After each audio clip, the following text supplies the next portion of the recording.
the Happy Scientist podcast. Each episode is designed to make you more focused, more productive, and more satisfied in the lab.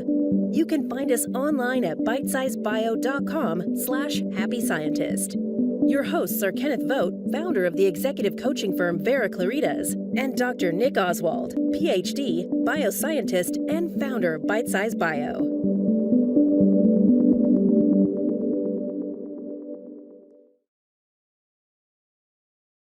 Hello, this is Nick Oswald welcoming you to this Bitesize Bio webinar, which today is a live episode of the Happy Scientist podcast. If you want to become a happier, healthier, and more productive scientist, you're in the right place. With me, as always, is the Bitesize Bio team's Mr. Miyagi, Mr. Kenneth Vogt. In these sessions, we'll hear from Ken mostly on principles that will help shape you for a happier and a more successful career. And along the way, I'll pitch in with points from my personal experience as a scientist and from working with Ken. If you have any questions along the way, put them into the questions box on the side of your screen, and I'll put them to Ken. Today, we will be discussing what to do if your love of science is fading. Ken, what's going on with that one? What a somber thought. Your love of science is fading. And yeah, it could be like falling out of love, just sad and melancholy. But it also could be a crisis. Like, holy cow, this has been the center of my life since I started to actually have thoughts, and all of a sudden it's gone. What am I going to do? You may lay anywhere on that spectrum. You may have all that going on at once, and you may have wondered, well, now what? Am I supposed to just suffer this? Is everything going to come apart? Are other people going to find out? What is going to happen next if my love of science is starting to fade? So we're going to work through that. We're going to talk about some practical solutions that may fix that for you. But we're also going to look at, well, what happens if it's just how it is and it's just not the same for you anymore? So let's dig into that. So the first question you got to ask yourself about this, and it's a good question to ask about a lot of things. Ask yourself, is it really true? Is it really true? That is a great question for inquiry. I mean, from a scientific standpoint, it's a great question. But when it comes to something like this that is more emotional, more psychological, it is also a good question. So when you ask yourself, is it really true that I don't love science anymore? You can do some further looking into that. So one of the things you might ask yourself is, well, what used to excite me about it? Why did I used to love this? And I'm using the word love here, and I realize that could be a loaded term for some people, but the notion is, what used to engage you about science? What is it about it that really drew you, that really compelled you, that kept you in the game, that kept you going when it was hard? And recall those things. It may change your present day outlook. Another thing to look at is, are there still things you want to learn? If you feel like, well, I've just got a lock on this and there's nothing new under the sun, and it's not exciting, yeah, that's not gonna ring your chime. But are there still things that are open to you?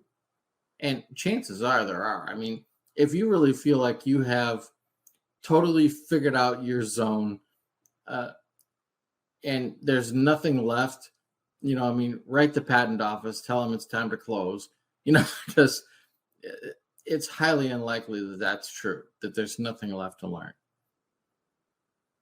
The other thing then is, what kind of future do you envision for you in science and for science in general? How do you see this playing out? When you start to realize, I could be part of something bigger, I could have an impact, I could make a difference, well, that can reignite your desire to keep going. So, give yourself these chances to personally re-engage, to get your intellect involved again if it's started to wane, and to start projecting forward and seeing where does this go next. Now, if you're having if you're having feelings like it just isn't exciting, and it's not going to be. I was excited for naive reasons, for childish reasons in the past, and that's all gone. Well, it's something worth taking note of for you. If you truly feel like there's nothing left to learn, that might be not so much there's nothing new to know, but maybe you feel like your environment is keeping you from being able to learn. And then we'll talk about that in a moment. And then, of course, if you don't have any excitement about what's coming next, that will always stand in your way. And I don't care what part of your life that's involved in. If that's happening where you just see no future whatsoever, you definitely need to take a hard look at yourself and see, is that really true? Is that really what's going on here? So moving on, to take this apart, is it might not be that you've lost your love of science. It's that you've encountered the real world. And now you're finding out there are parts of this that you don't like. So it's like, I didn't realize how the lab was going to become this machine, and I was just going to be a cog in the wheel here. And that might have been a bit of wishful thinking, even a bit of naivete. And now you're encountering politics. So like, I didn't know this job was going to involve politics. I didn't know we were going to be fighting over money. I didn't know the people I'd have to work with. I mean, I knew some people in the lab and university world, a little hard to deal with, but when I hit the real world, they're really hard to deal with. Okay, well, we do have to toughen up a little bit, and we have to get realistic, and we have to grow up a bit. We can't just fantasize. I'm going to run my own lab. I'm going to do all my own things. I'm going to be a mad scientist that's going to invent new things. It's not that you can't be all those things, but there's a context in which that's going to happen. And you have to accept that as part of the game. It's if all you had was puppy love for science, then it would just be everything's perfect and it's all great. And it's like that girl in third grade. She's so pretty and she's so sweet. And now you start to realize she's a human being. She's a person. She's got flaws. She's not always nice. And some days she wears that silly dress that I don't like. And, okay, you start having to change up how you feel about these things. So any of us who've had any kind of relationships, we realize at some point you stop being Pollyanna about things. You see them as they really are, and you decide to still love them anyway. And this can happen with a significant other. This can happen with a child. That baby was so cute until they keyed me up every single night. Science can be the same way. So it's just a matter of just getting a bit more mature about it, recognizing the context that's there, and then realize, okay, these are solvable problems. The machine is the way it is, and I can learn to deal with that, or I can help make the machine better. You do have that option. Politics is, that's going to be true anytime there's people involved. It's part of the game. It doesn't have to be an awful game. It doesn't have to be a brutal game. It's just, every once in a while you realize I got to flex a little to get what I want. I got to help other people get what they want. That's part of how this works. Money is always a tough topic for people. I say always. It's often a tough topic for people. But there's a lot of money in science. And you could get your share. Get access to your share. So don't give up on it. Don't just assume that, well, now I got to compete for that. I didn't see that coming. Well, yeah, but now you see it. So see it and operate accordingly. And other scientists, they're not really any better at getting funding than you, other than they get, some folks have gotten some experience at it, and they've bothered to learn how. So you can bother to learn how too. And then as far as people, people are people. You've been dealing with people your whole life. You can do it. You can manage it. So another thing you can do after you see all those things, all those barriers and all those extra weights on you that you didn't see coming before, and you can look back and go, okay, wait a minute, what is it that started this all for me? What flipped my switch? What was it that one day I woke up and thought, man, I want to do this. This is my fantasy. I want to play in this pond. I want to play in this game and do this. And you realize I could actually make a living doing this. Somebody will actually pay me. I can actually have a career doing this thing that I find so fun, so compelling. So you got to go back and remember what got you involved in the first place. What made this so exciting? And then on the flip side, you got to look at it, okay, what about the real world got in the way? And is it really in the way? Or is it just there's a little bit more to it than I first anticipated? And that's fine. Don't beat yourself up about that. I mean, how are you supposed to know that when you were sitting there in that first chemistry lab in 7th grade? You didn't know where this was all going to head. You couldn't have imagined it. So don't beat yourself up about the fact that you didn't see this all coming. It's fine. And people are negotiating it. And people that aren't any smarter than you, aren't any more capable than you, aren't any better connected than you. I mean, everybody has certain advantages, but so do you. The fact is you got this far. You got to have something going on. And if you're a grad student or you're a PhD, you're a postdoc, I mean, let's face it, you got something going on that most people in the world don't have. And don't forget that. Don't forget that you have passed muster. You have got this far. So just stick with it. You're already 99% of the way there. Another thing you can do, even after you've done all this, I looked at what got me here. I looked at what's standing in the way. But I'm still feeling wore down, and I don't like that feeling. Well, look to others who have already passed through this, that have already succeeded.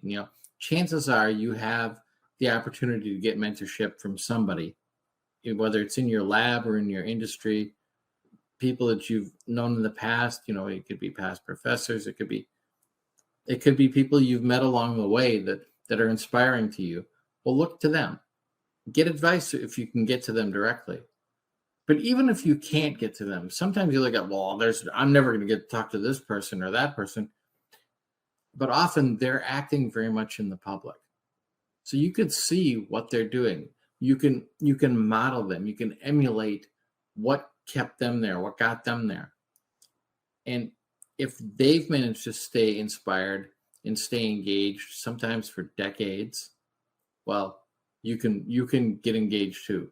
And it's okay to have low points.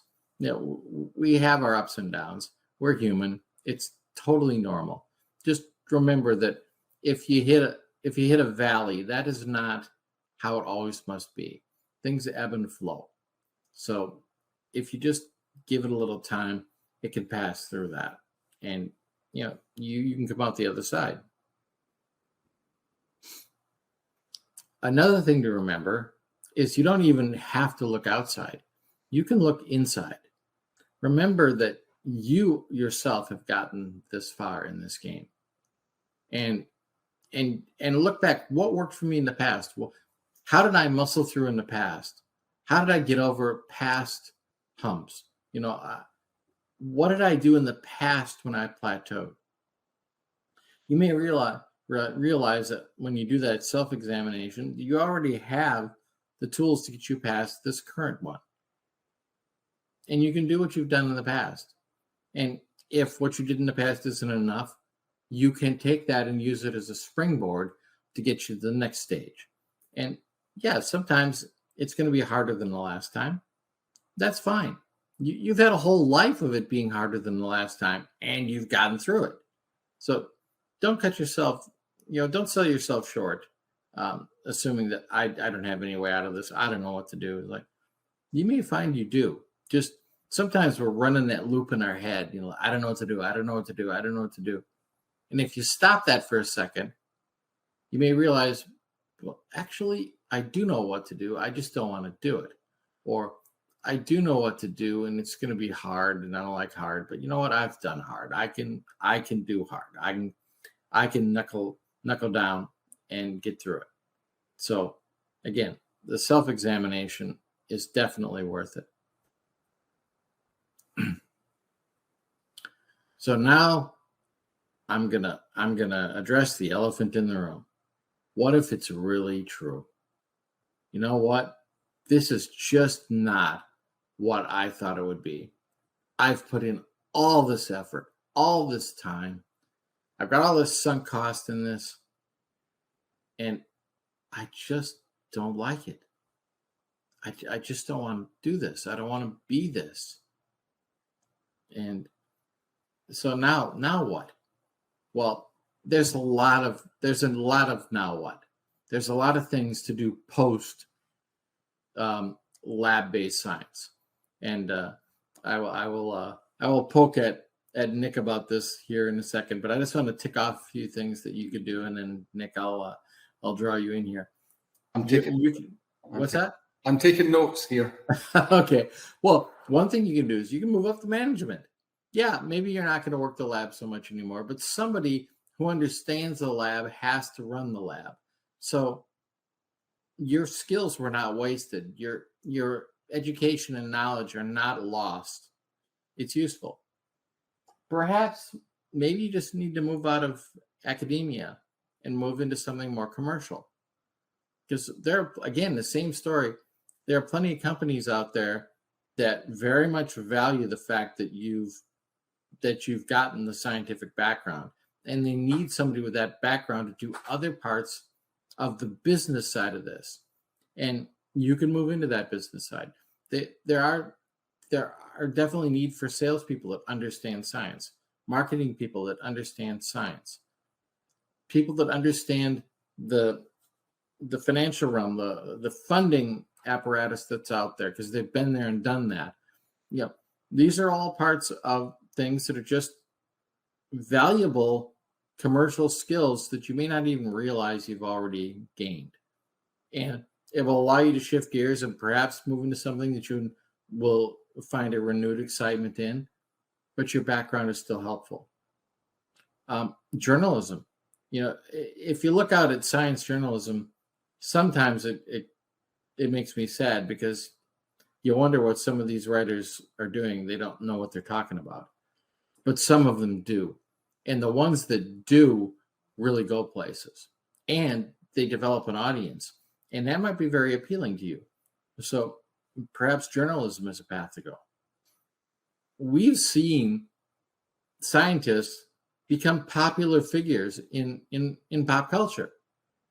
Now, I will grant you that there's not a lot of openings there, but there are people that are doing that. They're taking science to the masses, and whether they're doing it on talk shows or podcasts or writing books or other things, perhaps that is a realm you want to be in. And maybe it's not even your full-time thing, it's something you do on the side, but it keeps it exciting for you. And it may be the inoculant that solves the problem for you. And maybe you're still going to stay at that 9 to 5 working in the lab, but it's your side project that keeps you excited. So you can stay engaged in that. And then, of course, the final thing is, you know what? You don't have to stay a scientist.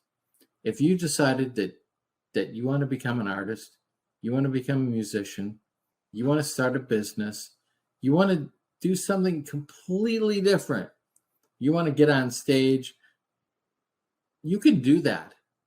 Don't make yourself think that I put in so much effort to get this far in this field that I'm not allowed to set it aside and do something else. You can. If that's really, really what you want, don't let anybody tell you you can't. Keep yourself open to your possibilities. And whether they're within science or outside of science, make yourself a grand success in life. All right, Nick. So now what? Good question. Well, I mean, one thing that I scribbled down there as you were delivering that wisdom, which was lovely, is when people say I've fallen out of love with science, what does that mean? What is science? It's just a way of looking at the world. Mm-hmm. When people, it's one, science, philosophy, religion, politics, or I don't know, other sorts of ways of looking at the world and trying to figure it out, understand it, and make the world a better place.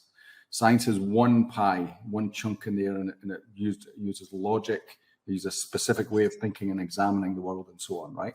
And so when people say, when I say, oh, I fell out of love with science, I'm not talking about falling out of love with that way of looking at the world. I'm talking about that I realized that I wasn't very good at the green fingers part of science, of the technically, getting those little bits of liquid into other bits of liquid in the right way and so on, right? But it didn't mean that I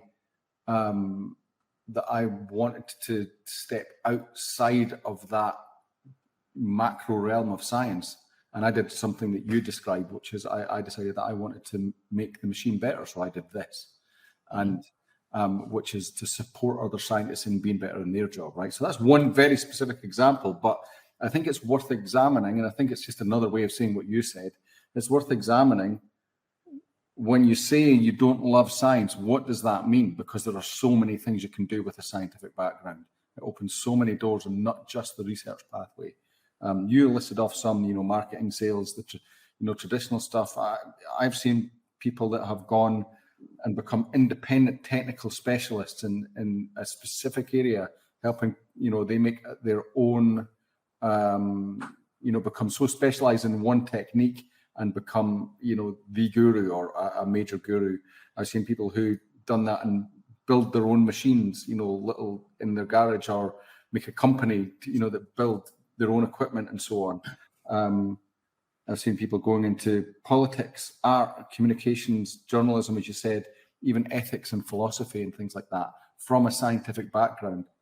It's about, like, okay, if you don't like the problem, and I've discussed this in previous talks, the problem when you go into a traditional scientific career, you finish your bachelor's, you probably do a PhD or something, and it's propelling you in an expected direction, which is towards a PI or maybe going to industry.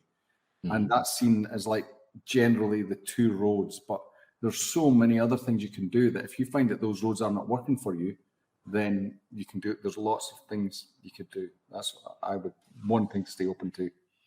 And the other thing is, again, as you said, one thing that even if I did find I was quite good at science, one thing I didn't like when I got into the lab, and I think that other people can probably resonate, this will resonate with them, is I didn't like the games the way that some people played the game. Mm-hmm. And if you go back to your very beginning, the first few podcasts of this, and we talk about mindsets and stuff like that, there's the orange person who is competitive, and there's the green person who is there, or the blue person who's there for the team, for team science, and there's the people who are competitive for themselves.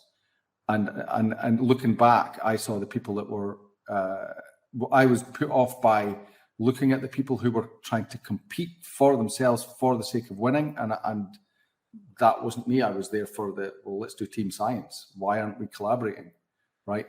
But realizing that you don't have to play it the way they're playing it is one way to get around that. If you're in there and it's the people, it's the mindsets that are putting you off, is to realize that you're maybe go and look back at that. What do you remember? What number of podcasts that is, Ken? Let's see. That would have been number 2 or 3 or something like that. That would have been, no, it would have been 4 through 6, I believe. 4 or 6. So look back in the beginning of our podcast series. There's one about core mindsets. Have a listen to that, and it explains different ways of playing the game, if you like. 4, 5, and 6 were about core mindsets. Okay. It explains different ways of playing the game, and you might realize that the reason that you're being put off by the people around you in the lab is because they're looking at things with a different mindset to you. They're competing and you're playing team science, for example. Yeah, exactly. And you might try to persuade them to your viewpoint, but chances are they're going to stick with the viewpoint they have, and you gotta toughen up about that. Some people are just going to approach things that way. Some people are going to be very selfish. Some people are going to be very altruistic, even naively so. Some people are going to be very practical. You're going to encounter all types, and you got to learn to deal with it. You got to learn to manage to interact with people of different styles. I think that one thing that I didn't appreciate at that time was that to stay in science, I don't have to play the game that way. I can still play it my way. I can stay green or whatever, blue or green, and do it for the team, and focus on being myself. I don't have to become that person who's hyper competitive and and will do anything to win. I don't have to do that. I can still be myself and contribute in my own way. So there's an interesting question in from, and by the way, if you have any questions on this or your own comments or experiences, then please put the questions box here. It's from someone called Gleb, who's saying that they're a chemist and always wanted to work in the realm of ideas and achieved that in chemistry, but now they've started to realize that things such as wider lenses then, or other lenses such as philosophy and art and stuff seem of interest or the same or more interested as sciences. So chemistry seems to be narrow and dry and sometimes boring. And that's quite an interesting comment, actually, because that's someone who is obviously curious about the world, obviously pursued chemistry to try and be part of investigating what all of this is and around us, and has realized that there's more to it than science, and which is quite. What would you say about that, Ken? Several things come to mind. One is, I'm sure all you biologists out there are scared already just hearing chemistry. Oh my God, no wonder he's scared. He wants to get away from it. Chemistry is extremely exciting in its way. And for the person asking your question, yeah, you may remember that it used to be that way for you. You got that, and it opened up a new vista for you. But now you've opened up more vistas. Well, good for you. But you don't have to dislike your past vistas. You can still find them interesting, but it's okay. Go ahead and add more, do more. A couple of podcasts ago, I interviewed Dr. Brandon Vaidyanathan, who talked on the topic of beauty in science. It's a beautiful idea, and he's got his own podcast too on this topic that just goes on and on. So I would recommend check out that past episode. Check out Dr. Vaidyanathan and see what he has to say about this topic, because you don't have to say either or. It's not just the logic of chemistry, and it is logical, or the beauty of philosophy. They're not mutually exclusive. They're complementary. So you've added more. So don't throw away part of what you already have. You've already got the expertise, and you've already gotten deeply engaged in it. Don't make that something that is passé now. And it's like if you learn to play, cricket, for instance, and then after that you learn to play soccer, do you now start to hate cricket because you've learned to play soccer? No, they're just different. So keep them both. Keep it all going. See how this new interest in philosophy can add to your knowledge of chemistry and add to your engagement there. The parts that are you're just describing as, say, dry, that's just a value judgment. It's not necessarily dry. There are plenty of people out there that continue to be very excited about those things that you're writing off as dry, and you can do the same yourself. So just recognize you're passing through a recognition of a new thing, but that initial recognition with its naive fantasy of how much better this is going to be is going to pass. And then you're going to realize, there's a drudgery in philosophy that's just like the drudgery back in chemistry, but it's it's all just a story that you're telling yourself about it. It doesn't have to be a drudgery just because for a moment it felt that way. You can keep going. You can take it forward. And then, of course, as we were talking about here near at the end, though, if you really have changed your focus, well, maybe it is time to shift. Maybe you do need to move toward art rather than the hardcore science. You can have that examination without risk. You don't have to quit your job and then figure out what to do next. You can spend your time thinking about this, investigating it, looking forward, saying, what do I really want to do? Because the whole point of this particular podcast, The Happy Scientist, is we want you to be happy. And if you can be happy in science, awesome. But if your happiness is going to require you to move on from science, that's okay too. Just do it with eyes open. Do it with your heart open. And then you'll make better choices for yourself. What were the two sports you said there? Cricket and what? Soccer. Soccer. All right. So if you play soccer because you want to experience, how you're excited by the game, you're excited by how improving your skill level and whatnot, and then you take up cricket. It's another expression of the same thing. But so is the same if you then decide to play the piano, right? Mm-hmm. How can I? What are my limits? How does this work? And it's the same. I think that most people who take up science do it because they're inherently curious, and it's about using this way to explain the world. And I had the same experience. I felt like when I was in undergrads, I felt like, my God, okay, this is how proteins are expressed in this, and it all started clicking together. I thought this really explains how the world works to me, evolution and all that. And then I got past it and it was like, well, okay, great. That is one explanation, but there's more to it than that, surely. And so then you can start looking into philosophy or whatever else you want to do to follow that same curiosity. Whether you do that professionally or not is another matter.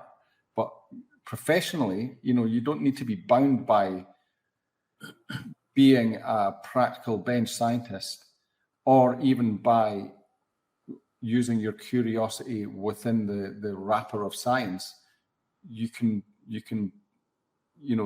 go to wherever that curiosity takes you. Right. And, again, that's why people end up transferring from a relatively small number, but transferring from science into philosophy or, or ethics or, something like that, politics around science, politics around science, or the governance of it. Where does your curiosity take you, and where does your natural ability take you? That's the question, and just just explore. That's what I would say. Okay. So yeah, you could satisfy it in simple ways. Like there's a YouTube channel I really enjoy that is on food science. Now, I'm not a scientist personally, but I really do like to understand why do we use this method in cooking? Why do we do things in this order in cooking? And the only reason I care about that is I like to eat. I'm never going to be a professional chef. I'm never going to work in a restaurant. I don't want to. But it doesn't keep me from being curious about it and engaged in it. And I can do that without taking away from what I typically do for a living. And there's nothing wrong with what I typically do for a living, but there's no food science in it. And that is not some aching lack. It's just, of course, it only goes so far. And the whole scientific method only examines that which we can measure. There's plenty of life that cannot be measured. Do we blow that all off? Or if we become aware of it, does that somehow make science less important or less valuable?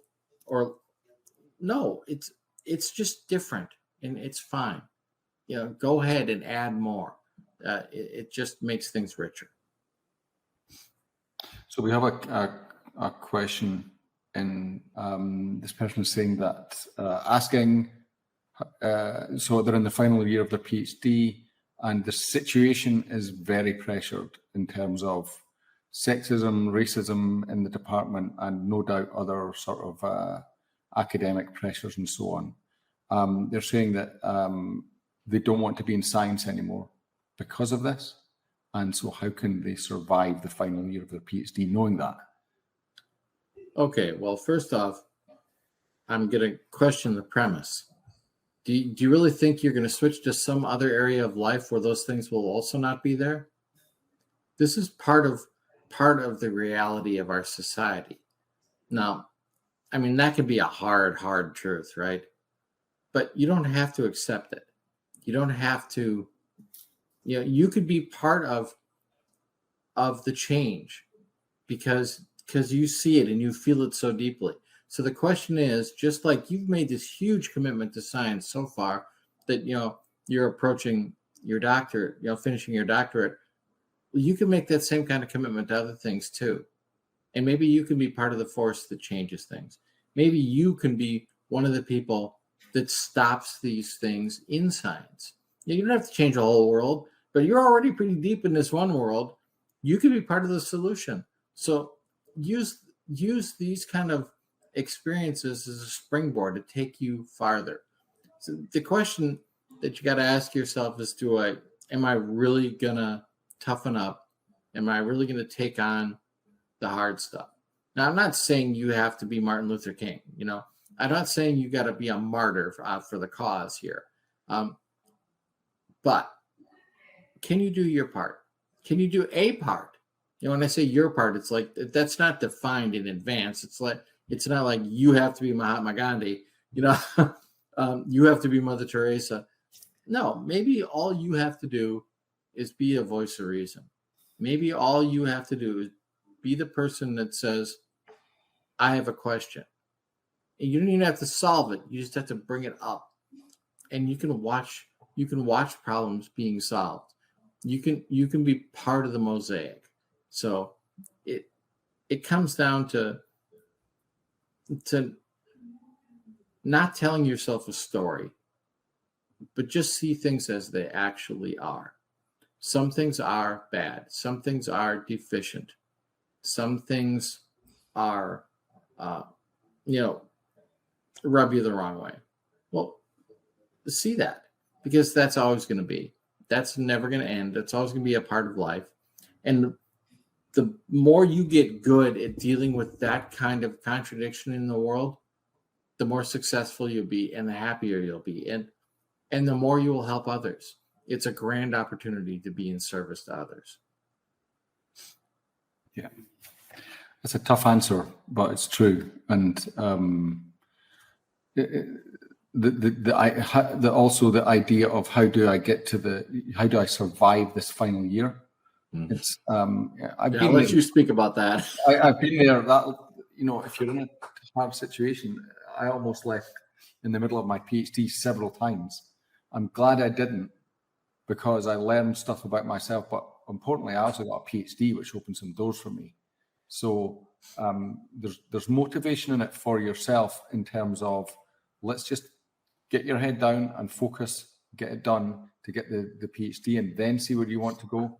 But also, as Ken said, open yourself up to, okay, do I let these things drive me away, or do I stand up? Right. And what do I learn about myself when I'm doing them? And I don't say that lightly, because that sort of, if it's bullying and stuff that's going on, that's not acceptable. It's not something that should be happening. But as Ken says, it can crop up anywhere, and it needs to be stood up to or questioned. That's the only way things change over the long run. So that's the kind of wider service if the lights are shone on that sort of thing. Sure. And there are things you signed up for. You knew were going to be hard. You knew, I'm going to have to take Chemistry 302. It's just going to be a requirement. And you knew that in advance. But the things that make you the man you will become, the woman you will become, aren't the things you planned for. It's the things that got thrown at you out of the blue, you didn't see coming at all. And you decided, I'm going to deal with this. I'm going to face this. I'm going to pass through this. Those are the things that will make you the person you'll become And it's like what Nick was saying a minute ago.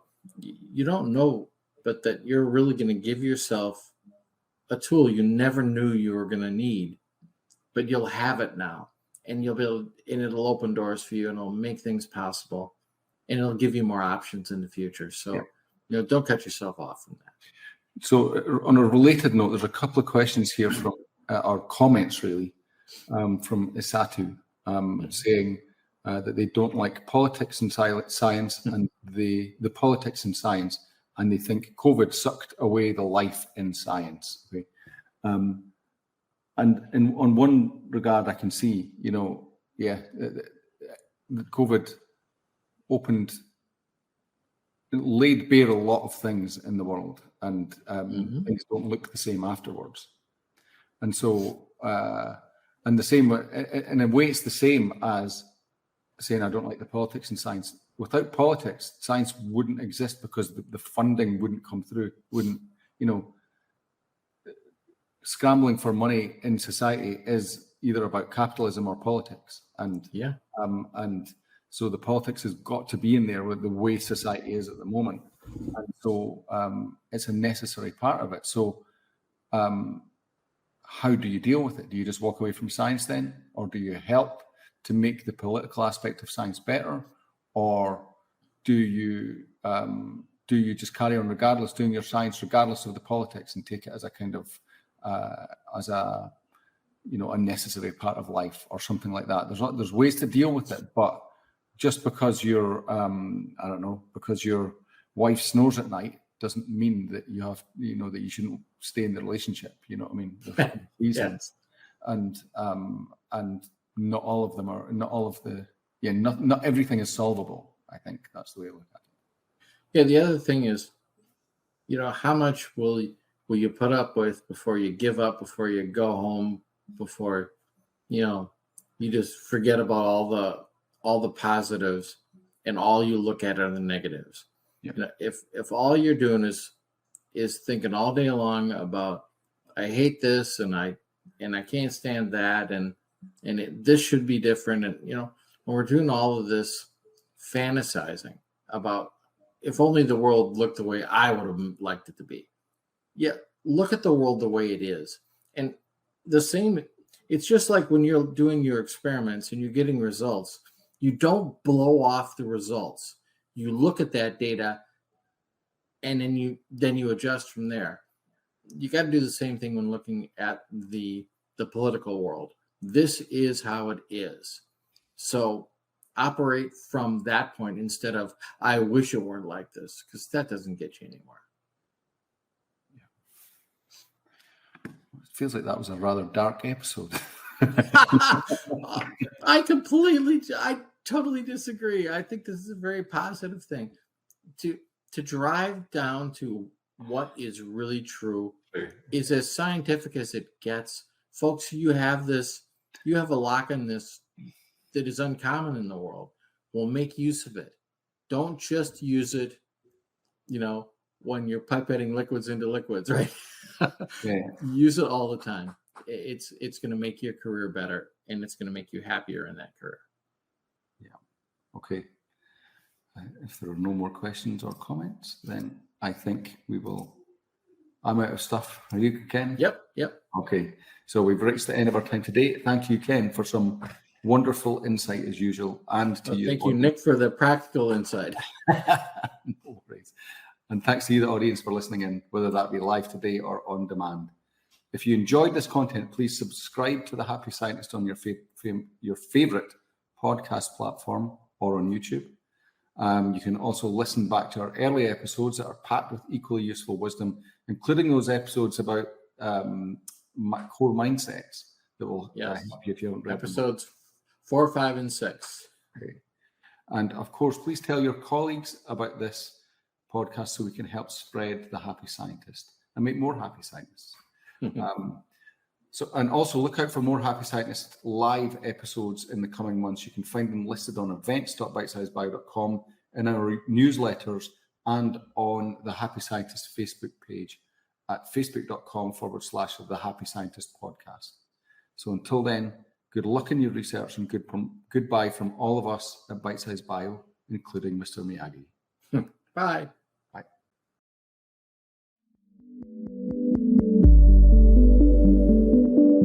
The Happy Scientist is brought to you by Bitesize Bio, your mentor in the lab. Bitesize Bio features thousands of articles and webinars contributed by hundreds of PhD scientists and scientific companies who freely offer their hard-won wisdom and solutions to the Bitesize Bio community.